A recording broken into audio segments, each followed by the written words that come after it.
Eijiro exhaled tiredly as he walked the streets of his patrol route. A week had passed, and they were no closer to proving you innocent. None of the paramedics present that day had witnessed the full scene, only drawn to it after the chaos had ensued. Eijiro had, behind Katsuki's and your backs, attempted to track your boyfriend down. But Katsuki was right. He was a slippery little snake with good connections, apparently. He struck out with his poison and slunk away, completely off the grid. At this point, Eijiro was regretting shutting down Katsuki's Plan A. He paused as he crossed the alleyway of the incident, staring at the deserted area with melancholy. They'd been so close, only a wall between you and them. If he'd stayed with you when you'd gone to heal your arm, things would be different. He could have escorted you back, and that man wouldn't have dared come near. You'd be happily on patrol, living your dream as a hero. Instead, as the days passed with no solution on how to repair your reputation, your light dimmed. You regressed back to your old eating habits, barely speaking if you were out of your room at all. Katsuki had tried his general approach at everything to get you to snap out of it.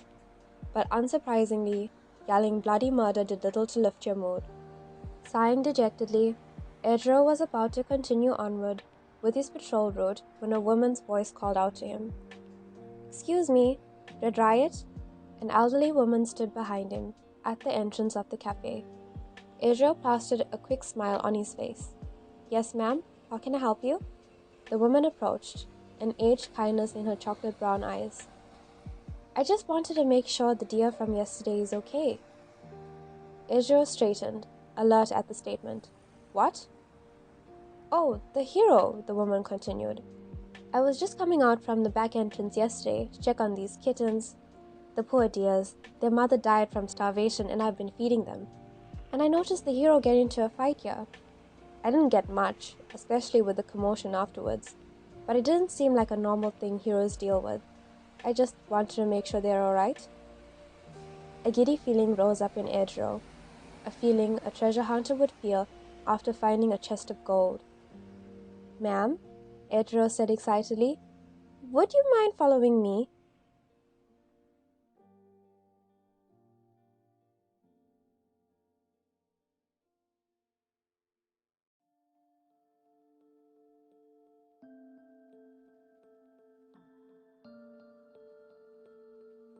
If someone asked you what was wrong, you wouldn't have been able to explain. How could you explain that your body sunk into the bed and refused to move? That hunger didn't plague you, even as the cycle of the sun rising and setting progressed? That you could stare at a single spot for hours? That the lengthening shadows of the lamp across the room became the most interesting thing to look at in the past few days? You thought you left despair in that house, spent 2 weeks believing it was gone from your life. How it had tricked you, snuck onto your back and clung so tightly you weren't able to shake it off. You expected the difficulty leaving him. You'd known that the love you held for years would make it hard to separate him from your life. But you didn't think he would resort to something like this, to sabotage your career, your dream. It just proved what Katsuki and Eijiro had been telling you. He didn't love you, and you weren't sure he ever had. And what had those years devoted to him left you with? A damaged heart and the ruins of your livelihood. You knew with a stigma such as this, the media would never let the people forget. You laid on the bed for days, awaiting the call from Hawks requesting your resignation. What would you do then? A chime sounded from your phone. At first, you suspected it was your friends checking up on you, though the repeated notifications did die down after the first 3 days. So when the chimes began to sound one after the other, curiosity broke you from your despondent state. You unlocked your phone to find multiple tags of your hero name on different social media platforms, and beside it, the caption read, "Red Riot and Dynamite address the incident involving hero who attacked a civilian."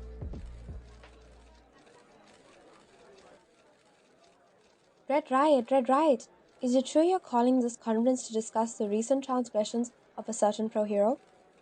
Eijiro leaned into the mic, but Katsuki spoke first. "We're here to tell you there ain't no transgressions. That guy was an asshole." Are you saying that they didn't punch? I'm saying all of you jumped to conclusions without realizing the full story. Katsuki gritted his teeth. Eijiro cleared his throat, speaking before Katsuki exploded. It is our job, as pro-heroes, to protect citizens, and that is a duty we all take very seriously. However, that does not mean that we cannot protect ourselves should the need arise. Are you saying that they were trying to protect themselves against an unarmed citizen? The reporter interrupted. Eijiro turned to him. Yes, that's exactly what I'm saying. The floor erupted with questions, but he turned around and signaled someone behind him. An elderly woman walked up beside Eijiro, clutching onto her purse, but seeming otherwise unfazed, even mildly annoyed by the unhinged press. Everyone, this is Kaneko-san, Eijiro introduced. She runs Crochet Cafe on the street where the incident occurred, and she witnessed the— You expect us to believe the word of someone that old? One of the reporters questioned, obnoxiously. Mrs. Kaneko's face soured, and she grabbed Eijiro's mic. I might be old, but my eyesight and hearing is well intact, thank you. Katsuki smirked from his seat, while Eijiro seemed amused. Even if you don't want to believe Kaneko-san, she didn't come with just her word. There is video footage from the alley next to the cafe.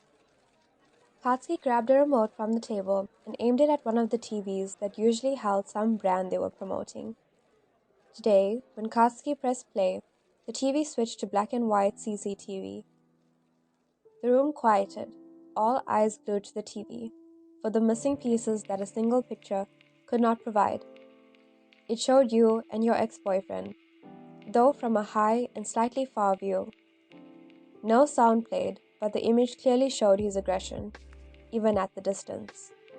The way he grabbed you, the way you tried to get away, when he'd slapped you, and finally, when you'd punched back. The crowd was quiet as Katsuki shut the TV off. Eijiro began, stern and strong in his tone.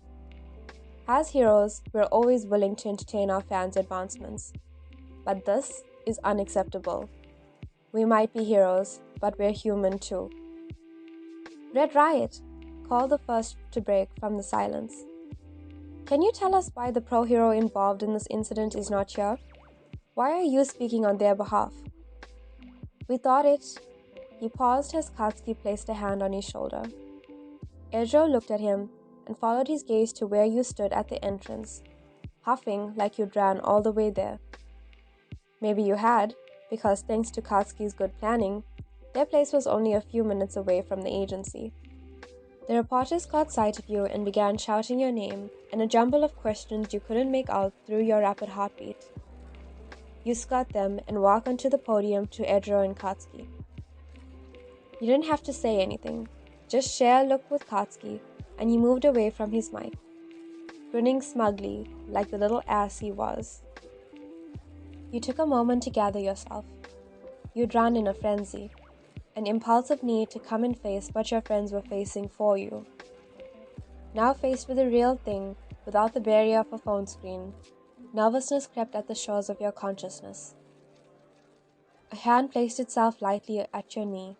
It's okay. We're here with you, Eijiro said quietly. Say what you came here to say, Katsuki encouraged in his gruff way. You nodded, taking a final deep breath before facing the press. Hello everyone, you began. I wasn't planning on making an appearance, but considering the fact that my amazing friends managed to do all of this to clear my name, means a lot to me, and it made me realize how little I was doing to prove myself innocent, because I am innocent. Most of you believe that the man in the picture is a fan or any other civilian on the street, but that's not true. You hesitated. You kept this secret a long time, and old habits of ignoring and avoiding presented itself again. Eijiro gave a short squeeze at your knee, and Katsuki, the irrit, placed his finger on your arm and set off a tiny, unnoticeable explosion. You wanted to roll your eyes at his gentle, stinging prompt, but refrained. You exhale, trying to soak in the support of both boys before continuing. He's actually my ex-boyfriend, and before this, we were in a very toxic relationship. He has been an abusive partner, and it was only recently that I discovered that I do not deserve to suffer with someone like that. The reason Red Riot and Dynamite are both here today, speaking on my behalf, is because I didn't have the courage to admit that as a pro hero, I allowed someone to treat me that way. But I have the courage now. So if any of you have any questions, I'll answer them all. Go ahead.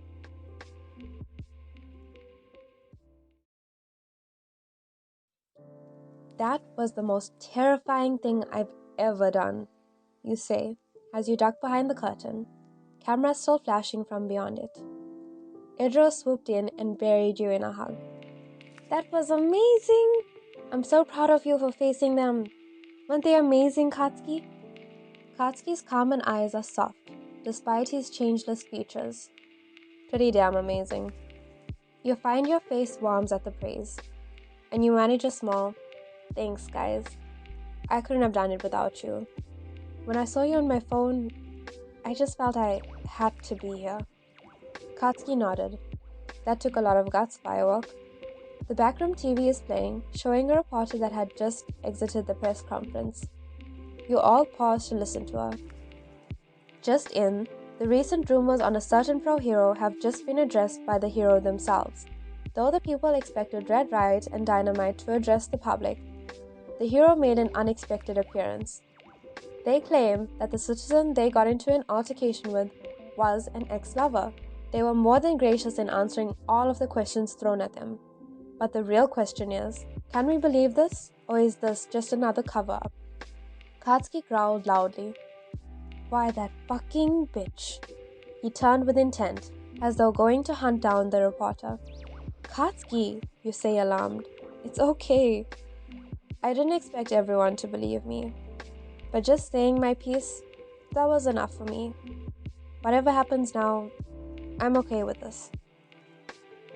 Eijiro, who hadn't let go, squeezed affectionately. And whatever happens, we'll be right by your side.